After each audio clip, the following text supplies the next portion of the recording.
अनुवांशिकी और क्रमिक विकास। ठीक है, जेनेटिक्स एंड इवोल्यूशन।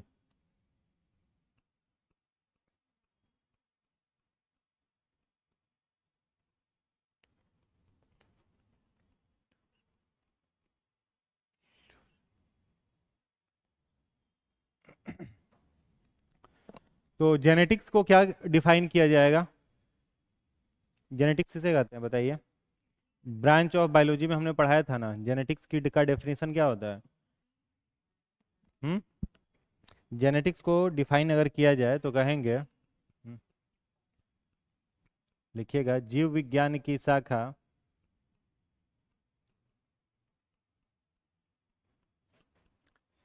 जिसमें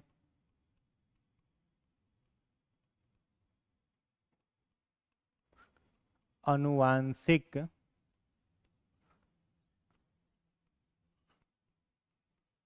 लक्षणों, इनहेरिटेड ट्रेट्स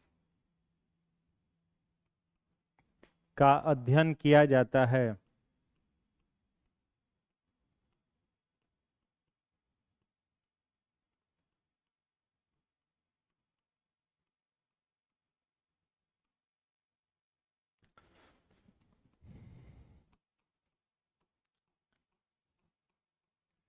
जेनेटिक्स के नियम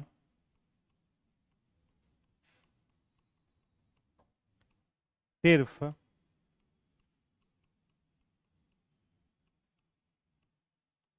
लैंगिक जनन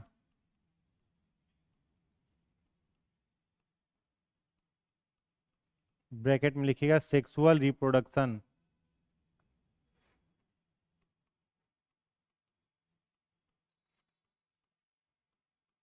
वाले जीवों पर लागू होता है।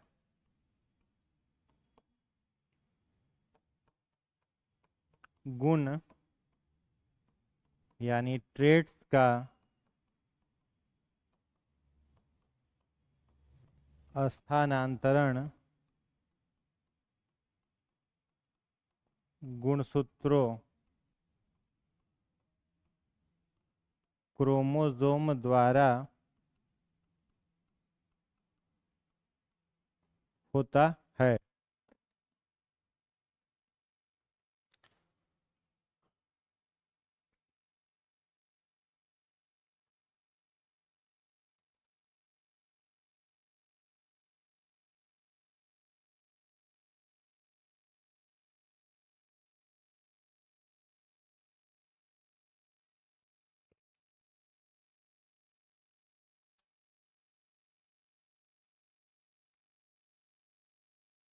ठीक है, तो जेनेटिक्स को क्या डिफाइन किया गया है? जेनेटिक्स जो है वो अध्ययन होता है किस चीज का? अनुवांशिक लक्षणों का। अनुवांशिक लक्षण का मतलब उस तरह के लक्षण जो पेरेंट्स से उनके संतान में ट्रांसफर होते हैं। ठीक है, उन्हीं लक्षणों का अध्ययन क्या कहलाता है? अनुवांशिकी। अब अनुवांशिकी में कोई भी कैरेक्टर ट्रांसफर जो होगा वो मेरिट भी हो सकता है या डीमेरिट भी हो सकता है। क्या केवल गुण ही थोड़े ट्रांसफर होता है? दोष का भी ट्रांसफर होता है। अब जैसे अगर दोस्त की बात किया जाए तो अगर किसी के पेरेंट्स में फादर को कलर ब्लाइंडनेस है और उनका संतान यदि लड़का होता है तो उसको भी क्या होगा? कलर ब्लाइंडनेस होगा, है ना? तो कलर ब्लाइंडनेस क्या हो गया? दोष हो गया कि गुण हो गया? दोष हो गया। शरीर का हाइट हो गया, फेयरनेस हो गया, बाल का स्ट्रक्चर हो गया, आंखों का रंग हो गया, ये सब भी एक पीढ़ी से दूसरी पीढ़ी में स्थानांतरित होता है। तो किस तरह से कोई कैरेक्टर एक से दूसरी पीढ़ी में स्थानांतरित होता है उसी के अध्ययन को क्या बोलते हैं? जेनेटिक्स बोलते हैं। क्लियर है? अब जेनेटिक्स के कारण ही जीवों में क्या आता है? विविधता। जेनेटिक्स के कारण ही जीवों में विविधता आती है। विविधता का मतलब समझ में आ रहा है? जितने सारे सेक्सुअली रिप्रोड्यूस करने वाले जीव हैं, यानी जिन जीवों में लैंगिक जनन होता है, सेक्सुअल रिप्रोडक्शन, केवल उन्हीं में जेनेटिक्स के नियम लागू होते हैं। क्लियर है? अलैंगिक जनन करने वाले जीवों में जेनेटिक्स के नियम लागू नहीं होते। अब अलैंगिक जनन की कई प्रकार की विधियां हैं, जैसे कायिक प्रवर्धन है, वेजिटेटिव रिप्रोडक्शन जिसको बोलते हैं। आलू का ट्यूमर काट कर लगा दीजिएगा, नया आलू ग्रो कर जाएगा, तो वो आलू जो जन्म लेगा वो उसी वेराइटी का होगा जो आपने लगाया था। लेकिन सेक्सुअली रिप्रोड्यूस करने वाले जो जीव होते हैं उसमें किसी का भी चेहरा उनके पेरेंट्स से बिल्कुल आइडेंटिकल नहीं होता है, डिफरेंट होता है ना। एसेक्सुअल रिप्रोडक्शन में जो जीव जन्म लेते हैं उन्हें क्लोन कहा जाता है। क्या कहा जाता है? क्लोन। क्यों कहा जाता है क्लोन? क्योंकि पेरेंट के जैसे होते हैं। और लैंगिक जनन वाले जीव क्या होते हैं? क्लोन नहीं होते हैं, वो डिफरेंट होते हैं अपने पेरेंट्स से। तो वो डिफरेंट अपने पेरेंट्स से दिख रहे हैं, उस डिफरेंट दिखने का कारण क्या है? जेनेटिक्स। क्या है? जेनेटिक्स, अनुवांशिक लक्षण। क्योंकि उसके भीतर पेरेंट में पिता का भी गुण गया है, माँ का भी गुण गया है। ठीक है, माँ का गुण कहाँ से आया? नाना नानी से, तो भी गुण गया है। दादा दादी से पिता का गुण आया तो उसके जैसा भी दिखेगा। तो वेरिएशन जो होता है, विविधता, वो सिर्फ कहाँ दिखती है? लैंगिक जनन में, सेक्सुअल रिप्रोडक्शन में दिखता है। अब कोई भी गुण हो अथवा दोष हो, उसका स्थानांतरण किसके द्वारा होता है? गुणसूत्र के द्वारा। किसके द्वारा? गुणसूत्र, क्रोमोजोम के द्वारा उसका स्थानांतरण होता है, ट्रांसफर होता है। क्रोमोजोम आपको अगर याद होगा तो हमने कहा था कि जो डीएनए होता है, इस डीएनए की क्रियात्मक इकाई को जीन कहते हैं। क्या कहते हैं? जीन। और इसी जीन से क्या बनता है? क्रोमोजोम। जीन से क्या बनता है? क्रोमोजोम। और क्रोमोजोम के ऊपर एलील्स होते हैं। क्या होते हैं? एलील्स होते हैं। यही एलील्स गुण हैं, इसी को कैरेक्टर कहा जाता है। समझ में आ गया? अब यही कैरेक्टर एक से दूसरी पीढ़ी में क्या होते हैं? स्थानांतरित होते हैं। अब कैसे होता है उसके बारे में हम लोग देखेंगे कि किस तरह से कोई भी गुण अथवा दोष एक से दूसरी पीढ़ी में स्थानांतरित होता है। अब क्रोमोजोम का अगर बात किया जाए तो क्रोमोजोम जो है वो अलग अलग जीवों में अलग अलग संख्या में है। जैसे अगर मनुष्य में बात किया जाए तो मानव नर में क्रोमोजोम की संख्या 23 जोड़ा है ना जी। और मादा में भी क्रोमोजोम की संख्या कितनी है? 23 जोड़ा क्रोमोजोम यहाँ पर भी है, 23 पेयर। तो नर में इस 23 जोड़ा क्रोमोजोम को हम लोग लिख सकते हैं 22 प्लस एक्स वाई। ठीक है, और यहाँ क्या लिखेंगे? 22 प्लस एक्स एक्स। ठीक है, अब यहाँ पर जो 22 पेयर क्रोमोजोम है, यह 22 पेयर, इसको कहा जाता है ऑटोजोम। क्या बोला जाता है? ऑटोजोम बोला जाता है। यहाँ पर भी ये जो 22 पेयर है इसको क्या बोलते हैं? ऑटोजोम बोलते हैं, क्योंकि यह सब एक जैसा है। ये जो ऑटोजोम्स होते हैं इनका दूसरा नाम होता है कैरेक्टर डिटर्मिनेटिंग क्रोमोजोम, क्योंकि सारे के सारे कैरेक्टर, गुण जितने सारे हैं वो सब किस में होते हैं? ऑटोजोम्स में होते हैं। जैसे आंख का क्या कलर है, बॉडी का फेयरनेस कैसा है, गोरा काला, या फिर हाइट कैसा है, बाल किस तरीके के आकार का है, वो सब कितने पेयर क्रोमोजोम में है? 22 पेयर क्रोमोजोम में है। और ये जो है एक्स और वाई, इसको बोला जाता है लिंग निर्धारक क्रोमोजोम, सेक्स डिटर्मिनेटिंग क्रोमोजोम। क्या बोलेंगे? लिंग निर्धारक क्रोमोजोम। वही सेम यहाँ पर भी, ये ऑटोजोम है और ये क्या है? लिंग निर्धारक क्रोमोजोम है। ये शरीर के प्रत्येक कोशिका में है, लेकिन चूंकि रिप्रोडक्टिव बायोलॉजी हम लोग पढ़ रहे हैं तो हम लोग कंसिडर करेंगे कि ये 23 जोड़ा क्रोमोजोम कहाँ पर है? स्पर्म सेल में, शुक्राणु कोशिका में है। और यहाँ पर ये जो 23 पेयर क्रोमोजोम है वो किस में है? अंडाणु में है, यानी ओवम में है। ठीक है, अब इन दोनों का अगर क्रॉस होता है, ठीक है, क्रॉस हुआ तो क्रॉस के कारण यहां से ये 22 पेयर क्रोमोजोम आया ना। और फिर यहां से कितना पेयर आया? 22 पेयर। तो टोटल कितना हो गया? 44, 44। अब यहां से एक्स क्रोमोजोम आया और इस एक्स के साथ फ्यूज हुआ तो चाइल्ड बिकम गर्ल। उसके बाद यदि वाई क्रोमोजोम आया यहां से, वाई क्रोमोजोम, और एक्स के साथ फ्यूज हुआ तो चाइल्ड बिकम्स बॉयज। समझ में आया? तो 44 पेयर तो ये हो गया। 44 के साथ इन दोनों में से कोई एक जुड़ जाएगा तो 45 पेयर हो जाएगा। तो 45 पेयर तो क्रोमोजोम रखना नहीं है। क्या कितना होना चाहिए? 23 से जुड़ा ना होना चाहिए। तो हमने सेल में आपको पढ़ाया था कि जो लैंगिक कोशिकाएं होती हैं, चाहे शुक्राणु हो या अंडाणु हो, उसमें माइटोसिस मियोसिस विधि से क्या होता है? कोशिका विभाजन। सेल में याद है 3 चीज पढ़ाए थे, ए माइटोसिस, मियोसिस, माइटोसिस। तो मियोसिस से यहाँ पर 44 जोड़ा में क्या होगा? कोशिका विभाजन। ठीक है, अब 44 जोड़ा में कोशिका विभाजन होगा तो क्या पेयर बच जाएगा? ये 22 बच जाएगा, आधा हो जाता है, लिखा थे ना उसमें। ठीक है, तो कितना हो जाएगा? ये 22 हो जाएगा। 22 प्लस इन दोनों में से कोई एक रहेगा तो 23 पेयर हो गया।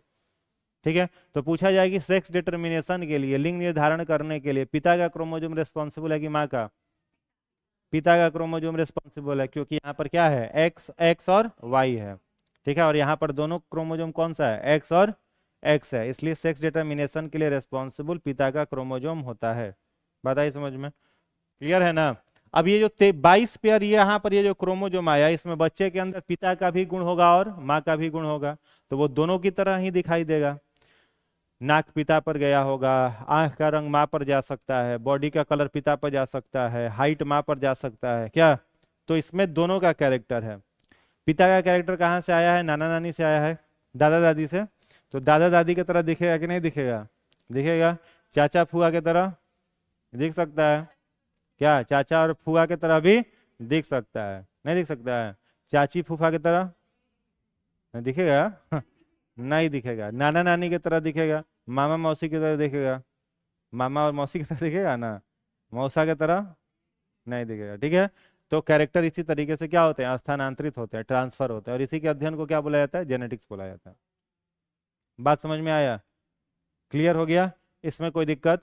अब कुछ डिजीज होते हैं इस तरह के जो डिजीज केवल या तो नर को प्रभावित करेंगे या मादा को प्रभावित करेंगे। उसी में क्या एक डिजीज है जिसको हम लोग कहते हैं रंग अंधता।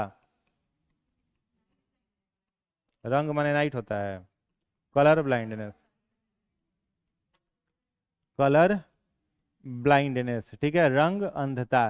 ठीक है, तो रंग अंधता में क्या होता है, कुछ पार्टिकुलर कलर आंख के द्वारा नहीं पहचाना पाता है। सारे कलर नहीं, 3-4 कलर ही ऐसे हैं जो आंख नहीं पहचान पाती। रेड कलर हो गया, पीला हो गया, हरा हो गया। हाँ, समझ में आया। तो जैसे रंग अंधता है, तो रंग अंधता में मान लो ये केवल किसे प्रभावित करता है, नर को। ठीक है, मेल है, फीमेल। ठीक है, अब मेल में क्या है, कलर ब्लाइंडनेस का जीन है, और फीमेल में कलर ब्लाइंडनेस का जीन नहीं है।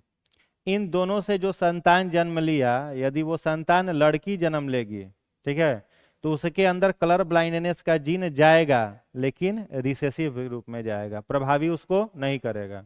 ठीक है, और इन दोनों का संतान यदि लड़का जन्म लेता है तो उसमें कलर ब्लाइंडनेस का जीन जाएगा और क्या हो जाएगा, प्रभावी हो जाएगा। क्या हो जाएगा, प्रभावी हो जाएगा। अब जैसे मान लो ये लड़की जन्म ली, इसमें कलर ब्लाइंडनेस का जीन क्या है, प्रभावी नहीं है। ये मैच्योर हुई और इसका जो पार्टनर है, इन दोनों के क्रॉस से जो संतान जन्म लिया, यदि वो लड़का जन्म लेगा तो उसमें कलर ब्लाइंडनेस का जीन क्या हो जाएगा, प्रभावी हो जाएगा, जबकि इसके पिता में कलर ब्लाइंडनेस नहीं है। ठीक है, और इन दोनों का संतान अगर लड़की जन्म लेगी तो उसमें कलर ब्लाइंडनेस का जीन जाएगा, लेकिन प्रभावी नहीं होगा। ठीक है, तो कुछ ऐसे डिजीज होते हैं जिसकी वाहक फीमेल होती है, लेकिन उसमें वो बीमारी डोमिनेंट नहीं होता है। तो कलर ब्लाइंडनेस एक ऐसा ही डिजीज है जिसमें उसकी वाहक कैरी करने वाली कौन होती है, फीमेल, लेकिन उससे प्रभावी कौन होता है, मेल प्रभावी होता है। ठीक है, यानी कलर ब्लाइंडनेस फीमेल्स में प्रभावी नहीं होगा, यानी ये बीमारी उनमें नहीं होगी। इसमें आंखों से कुछ रंग नहीं पहचाना पाता है, जैसे लाल हो गया, पीला हो गया, हरा हो गया, इसलिए इन लोगों को जॉब नहीं दिया जाता है डिफेंस सेक्टर में, रेलवे वगैरह में। नहीं तो रेलवे का ट्रैफिक चल रहा है, लाल बत्ती, ट्रेन चालू कर देगा उसको चिन्हबे नहीं करेगा रंग। समझ में आया, तो पुलिस में, ट्रैफिक में, इन सब में उन लोगों को नहीं मिलता है। समझ गया, तो इसी तरीके से कैरेक्टर क्या होता है, एक पीढ़ी से दूसरी पीढ़ी में ट्रांसफर होता है, स्थानांतरण इसका होते रहता है। और इसी का अध्ययन सबसे पहले करने का काम जिस व्यक्ति ने किया था, उनका नाम था ग्रेगर जॉन मेंडल। क्या नाम था, ग्रेगर जॉन मेंडल। तो नेक्स्ट पॉइंट लिखिएगा, ग्रेगर जॉन मेंडल। हाँ, डेल, मेंडल होता है ना, मेंडल को जेनेटिक का जनक कहा जाता है। ग्रेगर जॉन मेंडल को जेनेटिक्स का जनक कहा जाता है, जबकि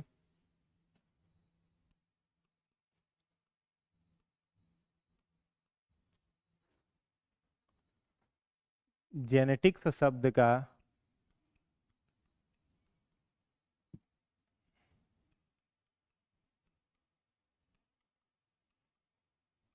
प्रथम प्रयोग बेटसन ने किया था। ठीक है, ग्रेगर जॉन मेंडल को क्या बोला जाता है, अनुवांशिकी का जनक, फादर ऑफ जेनेटिक्स कहा जाता है। लेकिन सबसे पहले जेनेटिक्स शब्द का प्रयोग किस व्यक्ति ने किया था, बेटसन ने। किसने किया, बेटसन ने किया था। एक दो पॉइंट और याद रखोगे, मेंडल जो है वो किस देश से संबंध रखते हैं, ऑस्ट्रिया। ठीक है, ऑस्ट्रिया देश से थे। ठीक है। और ऑस्ट्रिया में ये एक उसमें गिरजा जो चर्च होता है ना उसमें काम करते थे, पादरी थे। ठीक है, चर्च में काम करते हैं, हाँ पोप थे। बट ये सब कहाँ पढ़ लिए हैं, बेचारे बहुत गरीब थे, राजा के बेटा कहाँ थे, बहुत गरीब थे। ये जेनेटिक्स पर खूब रिसर्च किया, लगभग 17-18 साल रिसर्च किए हैं। और रिसर्च करने के बाद जब वो अपने नाम पर पेटेंट कराने के लिए गए तो इतना पैसा भी नहीं था कि अपने नाम पर वो पेटेंट कराते अपना ही थ्योरी। तो उनका सारा थ्योरी चोरी हो गया था। किसके द्वारा? चार्ल्स डार्विन द्वारा। डार्विन और इन सब क्या गया, सारा थ्योरी चुरा लिया और अपने नाम पर कॉपी करने लगा था। बहुत बाद में पकड़ाया। 16-17 साल मेंडल लगातार मटर के खेते में रहते थे। कोई खोजता था मेंडल कहाँ है, तो खटिया लगा के मटर के खेत में हमेशा वहीं मिलते थे। और सारा रिसर्च इन्होंने किया। और कितना नियम दिया उन्होंने? 3 नियम दिया। जेनेटिक्स का कितना नियम है टोटल? 3। वो 17 साल में दिए थे, हम लोग 10 मिनट में पढ़ लेंगे। तो जीनियस कौन हुआ? मेंडल के हम लोग।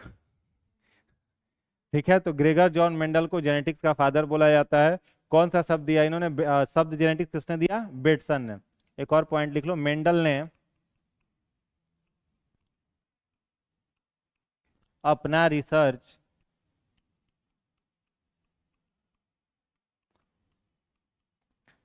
साधारण मटर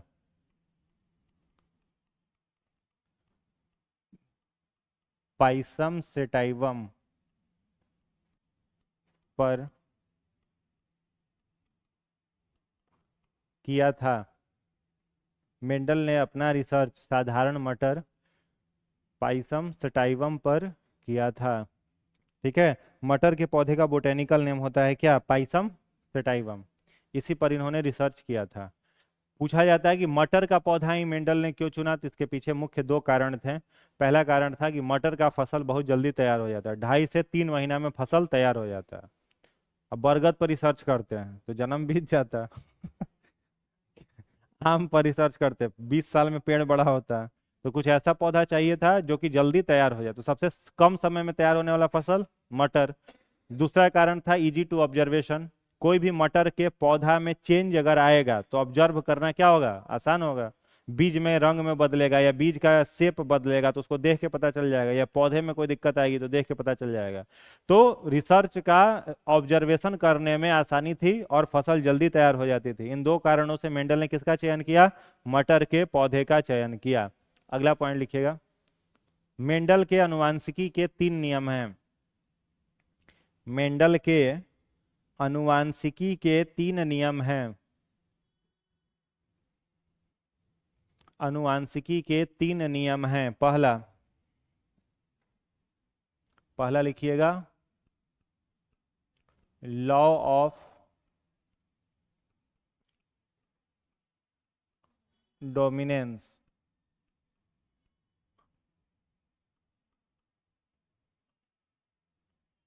law of segregation. Law of independent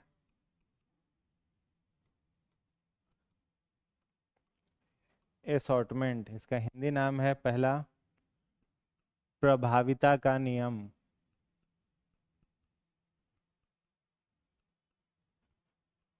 दूसरा पृथक्करण का नियम। तीसरा स्वतंत्र विन्यास का नियम।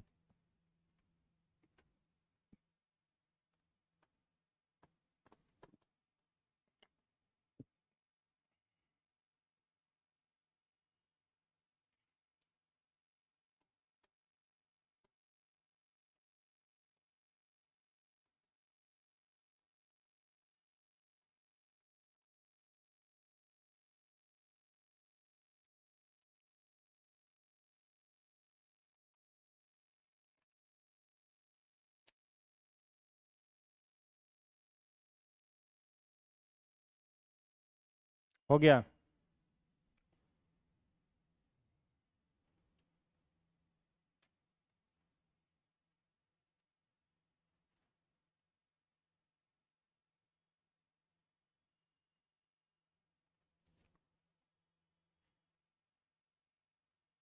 तो मेंडल के कितने नियम है टोटल? 3। समझिए तीनों नियमों के बारे में, ऐसे कुछ है नहीं इसमें, फिर भी समझ लो। देखो पहला क्या है? लॉ ऑफ डोमिनेंस, प्रभाविता का नियम। ये नियम क्या कहता है? इस नियम के अनुसार माता पिता में से कोई एक कैरेक्टर बच्चे में प्रभावी होगा, दोनों का प्रभावी नहीं होगा। जैसे आंख का कैरेक्टर है, वो मान लो केवल प्रभावी किसका हो गया? पिता का। ऐसा नहीं कि पिता माँ दोनों का आंख का कलर प्रभावी हो जाए, तो एक आंख हो जाएगा पीला, एक हो जाएगा हरा, ठीक है? तो क्या हो जाता है? लॉ ऑफ डोमिनेंस कहता है कि पेरेंट्स में से किसी एक का कैरेक्टर बच्चे में क्या होगा? प्रभावी होगा। लॉ ऑफ सेग्रीगेशन क्या कहता है कि जो कैरेक्टर अप्रभावी है वो अगला पीढ़ी में जाके प्रभावी हो जाए। ऐसे क्रॉस से समझ में आ जाएगा इसको। देखिए जैसे मान लो मेल फीमेल, एक कैरेक्टर हम लोग कंसीडर करते हैं आंखों का रंग, आंख का कलर, ठीक है? तो मान लो मेल की आंखों का रंग कैसा है? ब्लैक, और फीमेल की आंखों का रंग है ब्राउन, ठीक है? इन दोनों का क्रॉस हुआ और इन दोनों से जो संतान जन्म लिया, तो पहला पीढ़ी के संतान को हम लोग कहते हैं F1 जनरेशन। क्या कहते हैं? F1 generation. F का मतलब है फेलियल, प्रथम पीढ़ी, फर्स्ट फेलियल जनरेशन। तो पिता या माँ दोनों में से एक का कैरेक्टर इसमें क्या होगा? प्रभावी होगा। तो जो संतान जन्म लिया, इसके मान लो आंखों का रंग कैसा आ गया? ब्लैक। कैसा आ गया? ब्लैक। तो जो कैरेक्टर बच्चे में आया है उसको प्रभावी कहते हैं, और जो नहीं आया उसको क्या कहते हैं? अप्रभावी। तो प्रभावी जो कैरेक्टर होता है ना, तो ब्लैक प्रभावी है, तो इसके क्रोमोजोम को मान लो हमने लिख दिया क्या? कैपिटल बी, कैपिटल बी, क्योंकि क्रोमोजोम हमेशा जोड़ा में रहता है, पेयर में रहता है ना, तो उसको लिख दिया कुछ भी नाम अपने मन से आप दे सकते हैं, कोई दिक्कत नहीं, capital B, capital B. Brown जो है वो अप्रभावी है, तो इसको हम लोग लिख देते हैं क्या है? Small B, small B. तो इस बच्चे में बताओ एक कैपिटल बी आया होगा और एक कैपिटल बी आया होगा और एक स्मॉल बी आया होगा, लेकिन स्मॉल बी क्या है? अप्रभावी है। तो मेंडल का पहला नियम यही कहता है, प्रभाविता का नियम, कि पेरेंट्स में से किसी एक का कैरेक्टर बच्चे में क्या होगा? प्रभावी होगा। ट्रांसफर दोनों का होगा, प्रभावी होगा, और एक का क्या होगा? अप्रभावी होगा, रिसेसिव होगा। ये मेंडल का पहला नियम है। दूसरा नियम समझना, लॉ ऑफ सेग्रीगेशन। अब मान लो ये मैच्योर हुआ और इसकी जो पार्टनर है उसके भी आंखों का रंग कैसा है? ब्लैक। दोनों के आंखों का रंग कैसा है? ब्लैक है, ठीक है? तो इन दोनों के क्रॉस से कौन सा जनरेशन आएगा? F2, second फेलियल generation. तो F2 जनरेशन जो आया, इसके आंखों का रंग कैसा आ गया? ब्राउन। कैसा आ गया? ब्राउन। अब आप क्या कहिएगा? यहां पर ना तो इसके पिता की आंखों का रंग ब्राउन है, नहीं इसके माँ की आंखों का रंग ब्राउन है, लेकिन जो इसमें, हाँ, ये रिसेसिव जीन बैठा हुआ है, ये रिसेसिव जीन इसमें आकर के क्या हो गया? डोमिनेंट हो गया, ठीक है? यही कहता है दूसरा नियम, लॉ ऑफ सेग्रीगेशन, कि जो अप्रभावी गुण किसी पीढ़ी में बैठा हुआ है वो आगे चल करके नई पीढ़ी में प्रभावी हो सकता है। अब जैसे कलर ब्लाइंडनेस का हमने बात किया, फीमेल में उसका जीन है, प्रभावी नहीं है। अब अगला जनरेशन लड़का हुआ तो उसमें जाके क्या हो जाएगा? प्रभावी हो जाएगा। और लड़की हुई तो अप्रभावी होकर के बैठा रहेगा, फिर उसका आगे चल करके लड़का जन्म लेगा तो उसको प्रभावी हो जाएगा। समझ में आ रहा है? तो सेग्रीगेशन का मतलब क्या है? अप्रभावी गुण भी आगे चल करके क्या हो जाता है? प्रभावी हो जाता है। ये मेंडल का दूसरा नियम है। तीसरा नियम है लॉ ऑफ इंडिपेंडेंट असॉर्टमेंट, स्वतंत्र विन्यास का नियम। ये क्या कहता है? इसके अनुसार दो अलग अलग प्रकार के क्रोमोजोम एक साथ रह सकते हैं। जैसे देखिए यहाँ पर दो अलग अलग क्रोमोजोम है ना, एक ब्लैक का क्रोमोजोम है और एक ब्राउन का क्रोमोजोम है, लेकिन दोनों साथ में है। साथ में रहने के बावजूद भी क्रोमोजोम का असॉर्टमेंट नहीं होता है, ठीक है? मतलब वो दोनों क्रोमोजोम आपस में मिल करके कोई नया क्रोमोजोम तैयार नहीं करते हैं। एग्जाम्पल के लिए, जैसे मान लो आपके पास ब्लू कलर है, इस ब्लू कलर में आपने मिला दिया लाल रंग, तो दोनों को मिला दोगे तो तुम्हारे पास ना तो ब्लू रहा नहीं रेड रहा, कोई नया रंग बन गया, मान लो ब्लैक बन गया। क्या बन गया? ब्लैक बन गया। तो क्रोमोजोम के साथ ऐसा नहीं होता है। दो अलग अलग प्रकार के क्रोमोजोम रहेंगे एक साथ, फिर भी वो इंडिपेंडेंट रहेंगे, स्वतंत्र रहेंगे, मिक्स नहीं होंगे। तो यही तीसरा नियम है, लॉ ऑफ इंडिपेंडेंट असॉर्टमेंट। समझ में आया? इसी को हमने ह्यूमन पर समझा दिया। मेंडल ने किस पर समझाया था? मटर के पौधे पर समझाया था। किस पे? मटर के पौधे पर समझाया था, वो भी हम लोग देखेंगे। तीनों समझ में आ गया? Law of dominance, segregation, independent assortment, clear है? अब हेडिंग बनाइएगा, मेंडेलियन मोनोहाइब्रिड क्रॉस।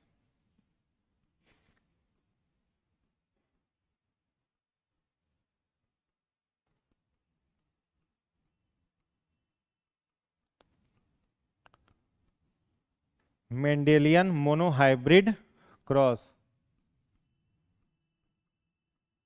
मेंडल का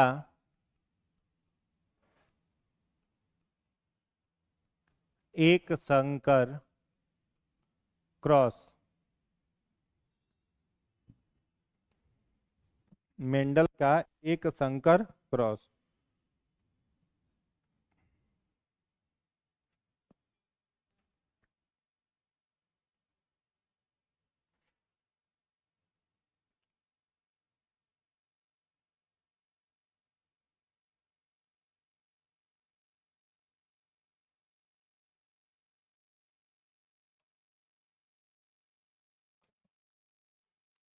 लिखिएगा, इस क्रॉस में मेंडल ने मटर के पौधे की क्रॉस क्रॉस इस क्रॉस में मेंडल ने मटर के पौधे की लंबाई को आनुवांशिक लक्षण के रूप में चुना। मटर के पौधे की लंबाई को आनुवांशिक लक्षण के रूप में चुना। ठीक है, तो कैरेक्टर में किसे चुना? मटर के पौधे की लंबाई को। अभी लिखिएगा मत, अब समझिएगा, केवल लिखिएगा तो फिर समझ नहीं आएगा। देखो, पहला प्लांट मेंडल ने लिया, वो पौधा कैसा था? लंबा। कैसा था? लंबा, टॉल प्लांट था। और इस टॉल प्लांट का उन्होंने क्रॉस करा दिया एक दूसरे पौधे से, जो कि कैसा था? ड्वार्फ। कैसा था? ड्वार्फ। ड्वार्फ माने बौना, ड्वार्फ माने बौना, टॉल माने लंबा। इन दोनों पौधों का क्या करवाया? क्रॉस करवाया। तो लंबाई को ही ना चुन रहा है, टॉल और ड्वार्फ। इस जनरेशन को हम लोग क्या कहेंगे? पैतृक पीढ़ी, पेरेंटल जनरेशन। क्या कहेंगे? पैतृक पीढ़ी। समझ आया? अब इन दोनों का क्रॉस हुआ तो आपको कौन सा जनरेशन मिलेगा? F1 generation. F का मतलब यहां पर होता है फेलियल, TRE1 में पूछा हुआ क्वेश्चन है। ठीक है, F का मतलब क्या होता है? फेलियल। तो टॉल और ड्वार्फ का इन्होंने क्रॉस करवा दिया तो प्रथम पीढ़ी मिला, फर्स्ट फेलियल जनरेशन मिला। तो मेंडल बेचारा आश्चर्यचकित हो गया, क्योंकि पहला जो जनरेशन इसको मिला, इसमें सारे के सारे पौधे कैसे मिले? टॉल। 4 पौधा मिला, चारों अभी लिखने ना शुरू कर दिए। अभी पहले कुछ मत लिखिए, आराम से लिखिएगा ना, फिर कहिए समझ में नहीं आया। क्रॉस करवाया तो कैसा पौधा मिला? टॉल पौधा मिला। एक भी बौना पौधा नहीं मिला। 4 पौधे मिले, चारों कैसे थे? लंबे थे।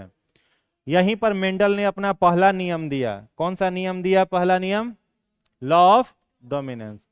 लॉ ऑफ डोमिनेंस दिया कि दोनों पेरेंट्स में से किसी एक का कैरेक्टर क्या होगा? डोमिनेंट। तो जो डोमिनेंट है इसको हम लोग क्या लिख देंगे? Capital T.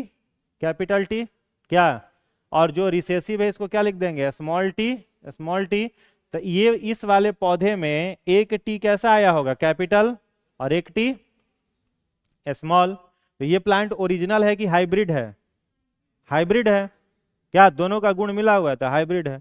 फिर मेंडल ने थोड़ा सा दिमाग लगवाया, कहा कि यहां पर पैतृक पीढ़ी में दोनों ओरिजिनल प्लांट को क्रॉस करवाया था। अब यहां पर क्या करेंगे? 4 पौधा हाइब्रिड मिला था इसे, 4 हाइब्रिड पौधे को ही मेंडल ने क्या करा दिया? क्रॉस करा दिया। ठीक है, इस बार हाइब्रिड को ही चुना, यानी 2 हाइब्रिड प्लांट का मेंडल ने क्रॉस करा दिया, जिसमें कैपिटल टी और स्मॉल टी का क्रोमोजोम था। तो इससे कौन सा जनरेशन मिलेगा? F2 generation, second फेलियल generation. अब F2 जनरेशन के अध्ययन करने के लिए इन्होंने एक चेकर बोर्ड बनाया, इसको चेकर बोर्ड कहते हैं। इस पर क्रोमोजोम को रख दिया, यहाँ पर कैपिटल टी, स्मॉल टी, फिर यहाँ पर कैपिटल टी, यहाँ स्मॉल टी। ठीक है, यहाँ पर दोनों इस बॉक्स में टी कैसा होगा? कैपिटल। ये पौधा कैसा मिलेगा आपको? टॉल। यहाँ पर एक टी कैपिटल है और एक टी स्मॉल है, ये भी पौधा कैसा है? टॉल है। यहाँ पर एक टी कैपिटल है और एक स्मॉल, ये पौधा टॉल। यहाँ दोनों टी कैसा है? ये प्लांट कैसा होगा?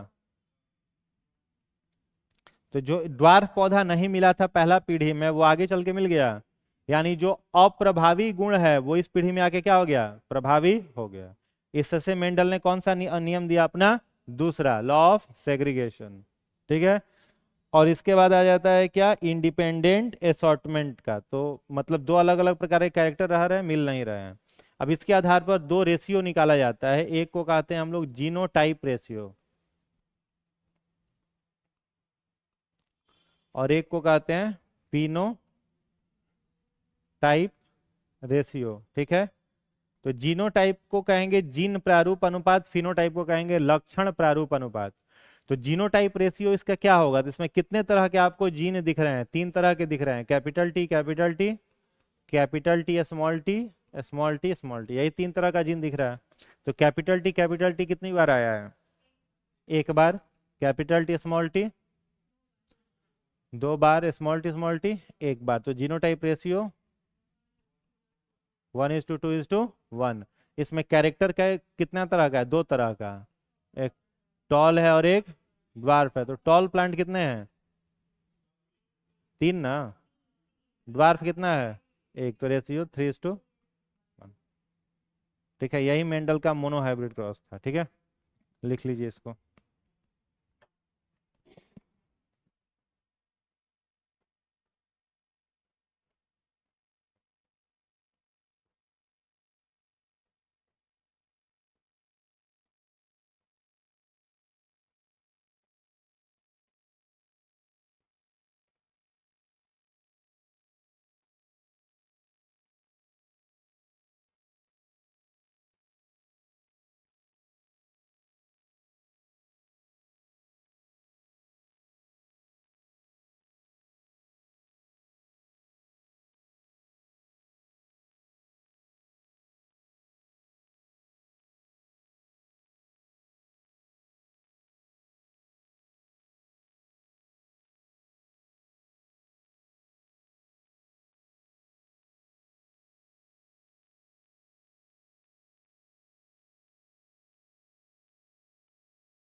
हो गया,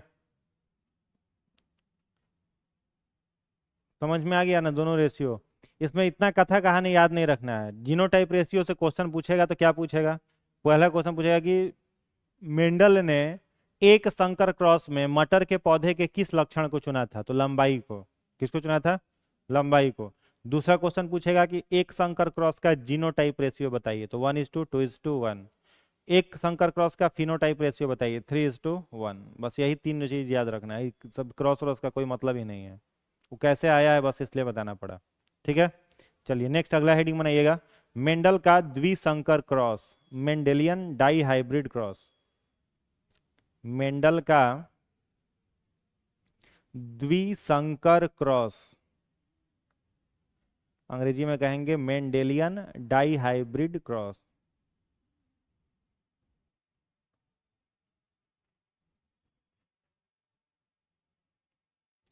लिखिएगा, इस क्रॉस में मेंडल ने, इस क्रॉस में मेंडल ने मटर के बीज के आकार, मटर के बीज के आकार एवं रंग को चुना। ठीक है, डाई हाइब्रिड क्रॉस में कितना कैरेक्टर चुनना है? डाई हाइब्रिड, ट्राई हाइब्रिड थोड़े है। डाई हाइब्रिड मतलब दो कैरेक्टर। पहला कैरेक्टर क्या है? मटर के बीज का आकार, और दूसरा मटर के बीज का रंग। ठीक है, दो कैरेक्टर को चुना। अब लिखना नहीं, अभी समझना है केवल। देखो, अब इसके आधार पर मेंडल ने एक मटर का बीज लिया, वो था, उसका आकार कैसा था? राउंड। ठीक है, और कलर कैसा था? येलो। एक बीज लिया जो गोल था और रंग उसका कैसा था? पीला। गोल और पीला, दो कैरेक्टर एक ही बीज में हो गया। इसका उन्होंने क्या करवा दिया? क्रॉस एक दूसरे बीज के साथ, जिसका शेप था रिंकल्ड।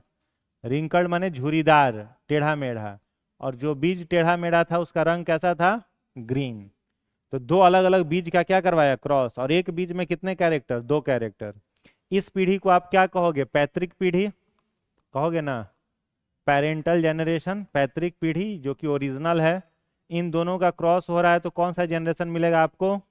F1 generation. अब F1 जनरेशन में मेंडल को जितने पौधे मिले, कितने पौधे मिले? 8। वो सारे के सारे पौधे कैसे थे? राउंड और येलो। यानी एक भी पौधा उन्हें रिंकल्ड ग्रीन नहीं मिला। यानी लॉ ऑफ डोमिनेंस शो कर रहा है, प्रभाविता का नियम।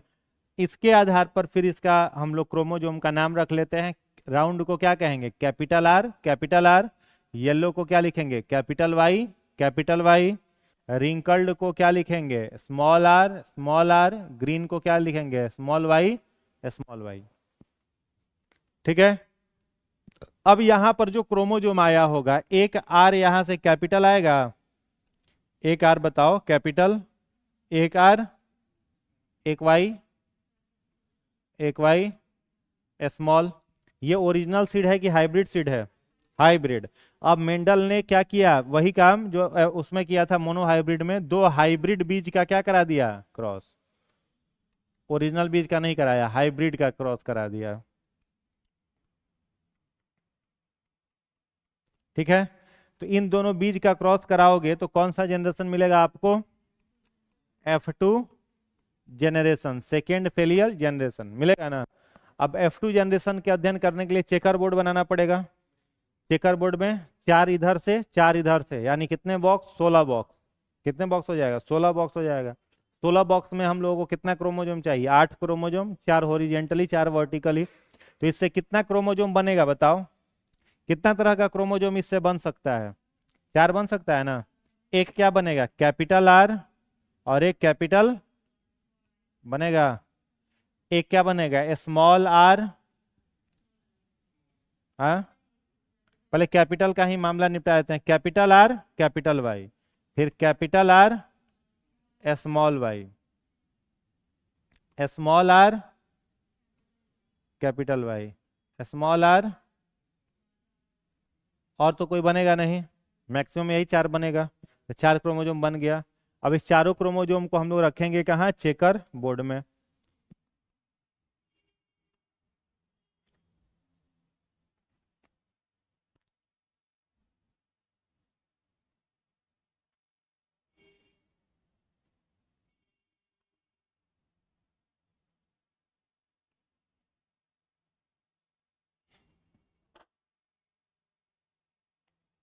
ठीक है, 16 बॉक्स हो गया। Capital R, capital Y, capital R, small Y, small R, capital Y, small R, small Y. यही था ना।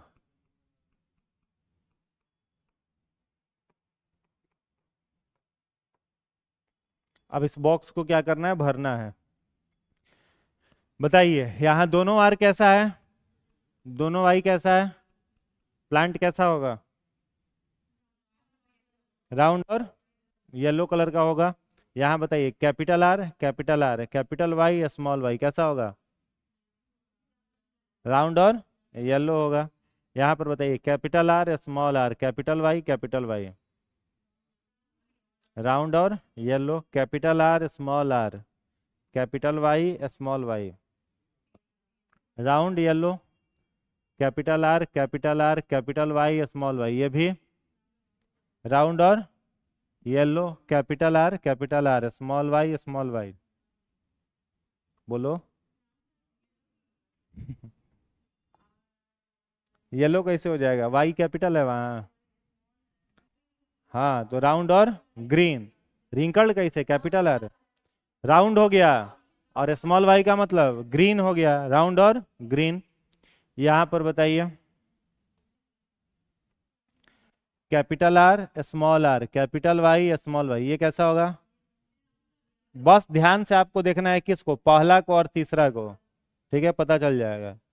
कैपिटल है तो राउंड, स्मॉल है तो रिंकल्ड, कैपिटल वाई है तो येलो, स्मॉल वाई है तो ग्रीन।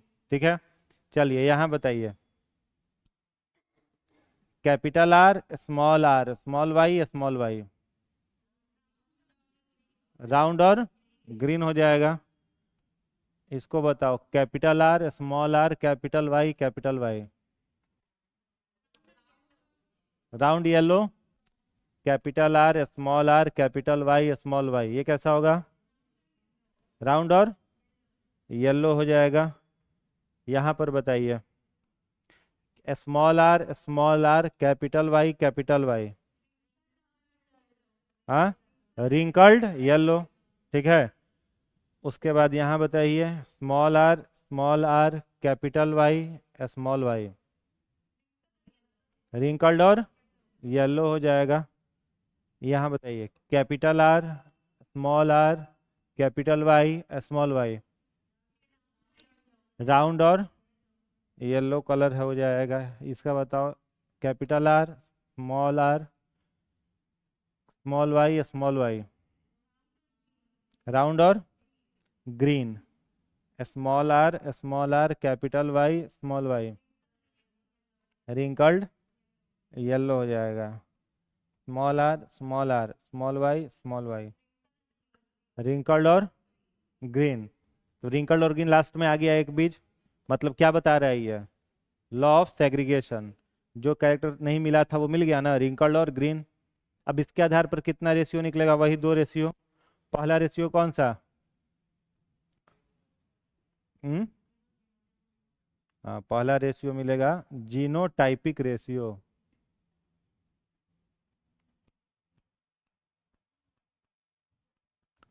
और दूसरा फिनोटाइप। तो जीनोटाइप और फिनोटाइप आप खुद निकाल के बताइए, निकल रहा है कि नहीं आपसे, लिख लीजिए अब।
चलिए रेशियो बताइए कितना आया,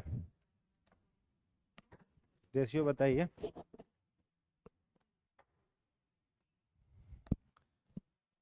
कितना आया रेशियो?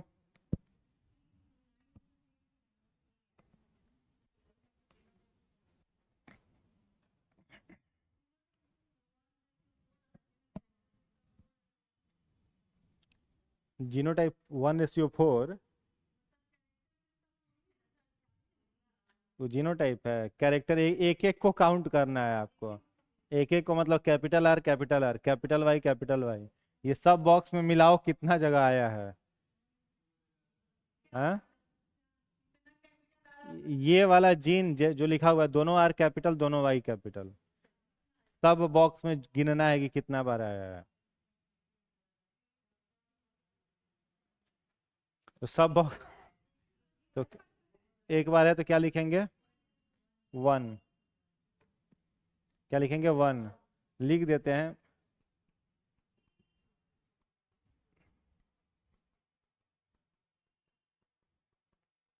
ठीक है, यही है जीनोटाइपिक रेशियो। गिनने में 3 जन्म लग जाता है, इसलिए छोड़ दिए हम लोगों को। ठीक है। और फिनोटाइप रेशियो, फिनोटाइप अपने से बताओ। फिनो क्या बार 3? तो 3:3:3 आप। हाँ,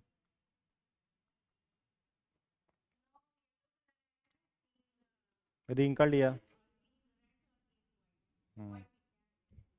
रिंकल्ड ग्रीन, वाइट वाइट से लिखा है तो वाइट।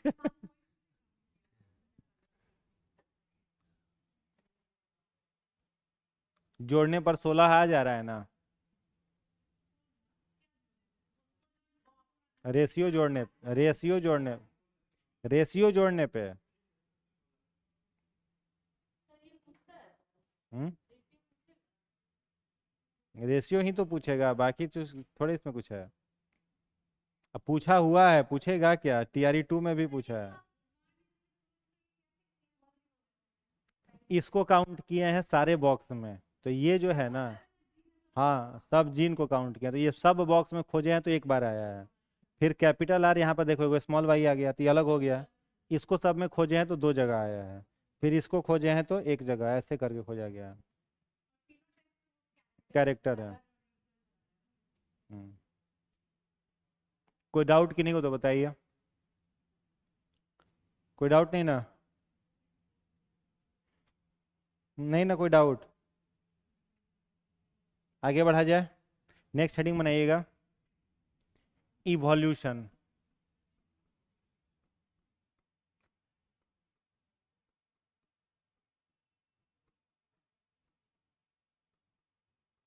क्रमिक विकास,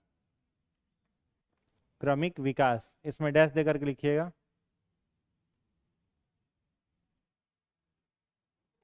जीवों की शारीरिक संरचना में, जीवों की शारीरिक संरचना में धीरे किंतु लगातार,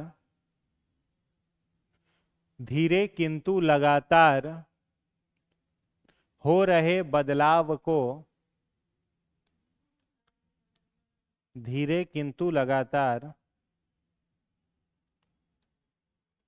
हो रहे बदलाव को, हो रहे बदलाव को क्रमिक विकास कहते हैं। क्रमिक विकास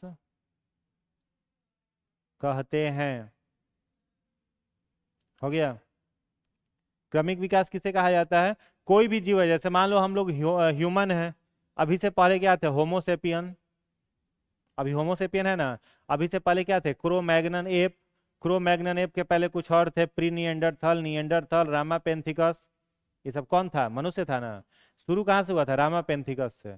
अभी क्या है? होमोसेपियंस। मनुष्य का जो उद्भव हुआ था वो किस रूप में शुरू हुआ था? आ? हाँ, चेंज होकर नया आ जाएगा। तो हर एक जीव में क्या हो रहा है? उसका बॉडी स्ट्रक्चर लगातार, अभी भी हम लोगों में इवोल्यूशन चल रहा है, लेकिन अब इतना है, क्या लिखा है आपने? धीरे धीरे किंतु लगातार। एक जनरेशन में नहीं। हाँ, तो कैसे होता है? अभी ये पढ़ेंगे तब ना पता चलेगा कैसे हो रहा है चेंज। अभी पढ़ने दीजिए इसको, इसमें 3 हम लोग साइंटिस्ट के बारे में पढ़ेंगे, ठीक है। तो क्रमिक विकास किसको कहेंगे? किसी भी जीव की शारीरिक संरचना धीरे धीरे किंतु लगातार क्या हो रही है? बदल रही है, तो वो बदलाव ही क्या कहलाता है? क्रमिक विकास। जैसे जिराफ जो है वो शुरू में बहुत लंबा गर्दन वाला जीव नहीं था, शॉर्ट नेक एनिमल था, छोटा गर्दन वाला। आज जिराफ को सबसे लंबा गर्दन वाला जीव है। नीचे खड़ा रहेगा ग्राउंड फ्लोर पर, फर्स्ट फ्लोर पर क्या हो रहा है देख लेगा, गर्दन इतना ऊंचा होता है उसका, नहीं होता है। हम लोगों का शारीरिक संरचना पहले अलग था, पूंछ हम लोगों में होता था, क्या शरीर पर बड़े बड़े बाल थे, केनाइन टीथ शार्प था मांस चबाने के लिए, नीचे जबड़ा बाहर निकला हुआ था, शरीर पर बड़े बड़े बाल थे, रीढ़ की हड्डी जो थी वो वेंट्रल थी, माने हाथ का भी उपयोग हम लोग चलने में करते थे। तो ये सब बदल करके अभी बहुत सारा चेंज आया। तो क्यों आया ये चेंज? इसी के अध्ययन को क्या बोला जाता है? क्रमिक विकास कहा जाता है, ठीक है, समझ गया ना। चलिए नेक्स्ट पॉइंट लिखिएगा। क्रमिक विकास का पहला सिद्धांत, ऐसे लिखिएगा, क्रमिक विकास के निम्न सिद्धांत हैं। क्रमिक विकास के निम्न सिद्धांत हैं। पहला, लैमार्कवाद। लैमार्कवाद, लैमार्कवाद, लैमार्किज्म, लैमार्कवाद, लैमार्किज्म हो गया। इसमें डैश देकर के लिखिएगा। सर्वप्रथम क्रमिक विकास को लैमार्क ने समझाया। सर्वप्रथम क्रमिक विकास को लैमार्क ने समझाया। लैमार्क ने समझाया। अगला पॉइंट लिखिएगा। लैमार्क ने क्रमिक विकास पर आधारित, लैमार्क ने क्रमिक विकास पर आधारित एक पुस्तक, क्रमिक विकास पर आधारित एक पुस्तक, एक पुस्तक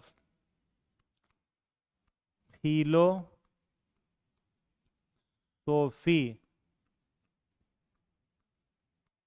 जूलॉजिकी,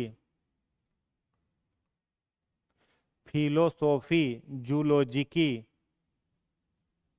फिलोसोफी जूलॉजिकी लिखी।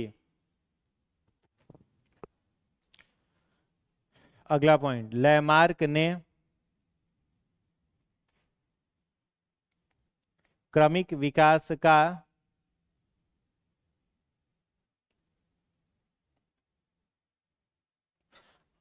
इन्वर्टेड कॉमा में लिखिएगा, अंगों का उपयोग, अंगों का उपयोग एवं अनुपयोग, एवं अनुपयोग, इन्वर्टेड कॉमा बंद, फिर इन्वर्टेड कॉमा दीजिएगा, use and disuse organ theory, use and disuse, disuse organ theory, organ theory दिया, use and disuse organ theory दिया, ठीक है। तो देखो, सबसे पहले क्रमिक विकास को किस वैज्ञानिक ने बताया? लैमार्क ने। लैमार्क ने क्रमिक विकास को समझाने के लिए कौन सा थ्योरी दिया? लैमार्कवाद, या लैमार्कवाद। और लैमार्कवाद में कौन सा थ्योरी है? अंगों का उपयोग और अनुपयोग, यूज एंड डिसयूज ऑर्गेन। इस थ्योरी के बारे में उसने किस किताब में लिखा है? फिलोसोफी जूलॉजिक, ठीक है। अब ये थ्योरी क्या कहता है? अंगों का उपयोग और अनुपयोग। इस थ्योरी के अनुसार जिस अंग का उपयोग जो जीव जितना अधिक करेगा उसका अंग वो विकसित होगा, और जिस अंग का उपयोग कोई नहीं करेगा या कम करेगा उसका वो अंग क्या हो जाएगा? धीरे धीरे समाप्त हो जाएगा। शुरुआत में, अभी से जस्ट पहले, कौन सा काल? पाषाण काल। इतिहास में पढ़े हैं, स्टोन एज। पाषाण काल के बाद आया पूरा पाषाण काल, प्री स्टोन एज, ठीक है।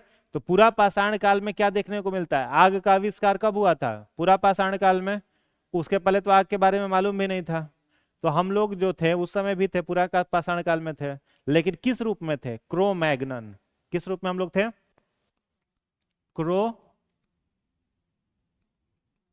Magnon app. इससे कई बार क्वेश्चन पूछा है एग्जाम में कि आधुनिक मनुष्य का सबसे निकटवर्ती पूर्वज कौन था? तो पूरा नाम भी दे सकता है, लेकिन पूरा नाम नहीं देता है तो क्या लिखता है, कपी। आधुनिक मनुष्य का सबसे निकटवर्ती पूर्वज कपी। आधुनिक मनुष्य मतलब होमोसेपियंस। हम लोग का सबसे निकटवर्ती पूर्वज क्रो मैग्नन एप, कपी लंगूर की एक प्रजाति, हम लोग लंगूर थे। क्या थे? बोलो बोलो। हाँ लंगूर। ठीक है, अभी किसी को कह दो कि लंगूर हो तो गुस्सा गुस्सा जाएगा, मार कर लेगा। लेकिन हम लोग क्या थे, लंगूर थे। लंगूर से बदलते बदलते किस में आए, होमोसेपियन में।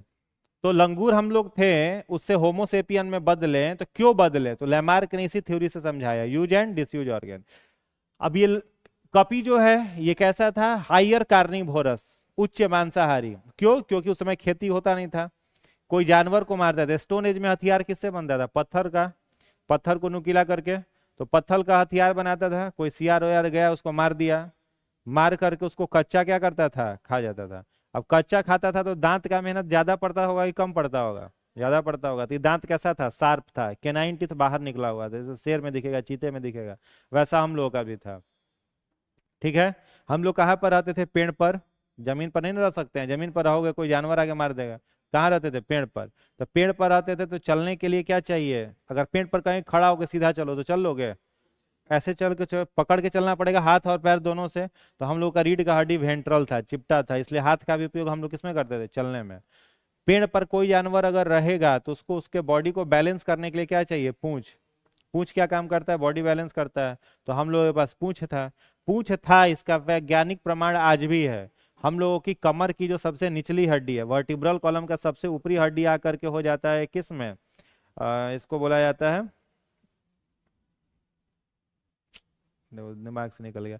ठीक है, नेक के पास का बोन, और सबसे निचला जो बोन होता है उसको टेल बोन कहते हैं। सबसे निचले वाले को क्या बोलते हैं, टेल बोन, या फिर उसका साइंटिफिक नेम है कॉकिक्स बोन। ठीक है, क्या कहते हैं, कॉकिक्स बोन। वो कैसा दिखाई देता है, पूंछ के तरह दिखाई देता है।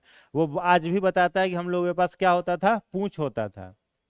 पूंछ वाली हड्डी आज भी है, कॉकिक्स बोन है। वो क्या बताता है, पूंछ होता था। ये सब कैसे बदला, इसका कारण था, वही बता रहे हैं, इसका कारण वही समझा रहा है ये, यूज एंड डिसयूज ऑर्गन से। कहा कि एक बार क्या हुआ, जंगल में आग लग गया। आग लगा, आग किस कारण से लगा, दावानल से। दावानल किसको कहते हैं, आंधी चलती है जब जंगल में तो सूखे वृक्ष रगड़ खाते हैं, और रगड़ से क्या लगता है, आग लग जाता है, उसको दावानल बोला जाता है। ठीक है, तो दावानल का जो आग होता है वो मनुष्य से बुझेगा नहीं। अभी कुछ दिन पहले, 4-5 साल पहले ऑस्ट्रेलिया में लगा था, अमेजन में। तो आग कई साल जलते रहा, कई महीने जलते रहा था। पूरा देश प्रार्थना करने लगा था कि बारिश हो तो आग बुझे। वो आग तभी बुझेगा जब बारिश होगी। तो बारिश हुआ तब आग बुझा। तो हम लोग पेड़ पर बैठे हुए थे, आराम से इधर उधर देख रहे थे, दोपहर का टाइम था। उसमें TRE-4 नहीं आता था। ठीक है, TRE-4 आता था उस समय, नहीं आता था। पेड़ पर बैठे हुए थे, तब तक आंधी चला, आग लग गया। आग लग गया तो क्रो मैग्नन वहां से कूद के भागा। कुछ कहा कि हम अपना घर छोड़ के नहीं जाएंगे, वहीं रुकेंगे। तो जो रुक गया वहां पर उसे सेका गया आग में, पापड़ बन गया। और जो समझदार था वहां से क्या हो गया, भाग गया। फिर वापस जब आया जंगल में आग बुझने के बाद, देखा बहुत सारे जंगली जानवर मरे हुए हैं। तो उसके मांस को क्या किया, खाया। और जब उसके मांस को चखा, कौन सा मांस चखा, कच्चा की पका हुआ, पका हुआ। पहला बार इसको स्वादिष्ट मांस मिला था, KFC वाला। इसके पहले कैसा मिलता था, कच्चा मिलता था। तो सोचना शुरू किया कि पका कैसे। देखा कि आग लगा था। आग कैसे लगा था, आंधी चल रहा था, लकड़ी रगड़ खा रहा था। तो पहले लकड़ी को रगड़ रगड़ करके आग लगाया, सीधे पत्थर से नहीं आया। पहले लकड़ी से आग लगा, सोचा था कि लकड़ी ही रगड़ रहा था तो आग लगाता, सूखी लकड़ियों से आग लगाया। फिर बाद में पत्थर को रगड़ रगड़ करके आग लगाता था, किसी जानवर को मार के पका देता था, उसके बाद खाता था। जब पका हुआ मांस खाने लगा तो दांत का मेहनत क्या हो गया, बढ़ गया कि कम हो गया, कम हो गया। कैनाइन टीथ का मेहनत क्या हो गया, कम हो गया। फिर ये धीरे धीरे क्या हो जाएगा, अंदर चला गया, विकसित होता चला गया। पेड़ पर जीन में होगा तो फिर तीसरा वैज्ञानिक, ये थ्योरी गलत हम लोग पढ़ रहे हैं। हाँ, ये लैमार्क समझाया था। उसके बाद दूसरा थ्योरी, दूसरा क्या बोला, पूंछ क्यों हटा। तो पूंछ के हटने का कारण था कि हम लोग पेड़ पर रहना क्या कर दिए, बंद कर दिए। पेड़ पर रहना क्या कर दिए, बंद कर दिए। समझ में आ रहा है, जब आग का आविष्कार हो गया तो जमीन पर रहने लगे। जमीन पर रहोगे तो सुविधा से रहोगे, पेड़ पर सोए हुए हो, थोड़ा सा पलटन मारोगे नीचे गिर जाओगे, है कि नहीं। तो जमीन पर रहना शुरू कर दिए, तो पूंछ खत्म हुआ, रीढ़ की हड्डी ठीक हुई। उसी पाषाण काल के बाद ही वृक्ष के पत्तों को सिल के कपड़ा बनाने लगा। कपड़ा पहनने लगा तो शरीर पर जो बड़े बड़े बाल थे वो भी क्या होते चले गए, खत्म होते चले गए। समझ में आया? ये किसका थ्योरी था? लैमार्क का। जिराफ के बारे में लैमार्क कहता है कि जिराफ जो था वो शाकाहारी जानवर था, तो जंगल में आग लगने के कारण नीचे का सब वनस्पति जल के खत्म हो गया। अब जीवित रहने के लिए वो मांस थोड़ी खाएगा, गर्दन को क्या करने लगा, लंबा कर करके पेड़ के ऊपर के पत्तों को खाने लगा। अब गर्दन लंबा करते करते पूरे गर्दन लमड़ गया उसका ठीक है, कुछ ज्यादा ही उसका गर्दन क्या हो गया, लमड़। यही लिखा हुआ है फिलोसोफी जूलॉजी में। ठीक है, हाथियों का पूर्वज होता था मैमोथ। ठीक है, अभी कहाँ है, अभी सब खत्म हो गया, मैमोथ खत्म हो गया। मैमोथ के बाद अभी जो वर्तमान हाथी दिख रहा है वो सब आ गया। समझ गया? तो ये किसका थ्योरी था? लैमार्क का। 3 थ्योरी है, 2 थ्योरी कल के क्लास में पढ़ेंगे, डार्विन का और ह्यूगो डी ब्रिज का।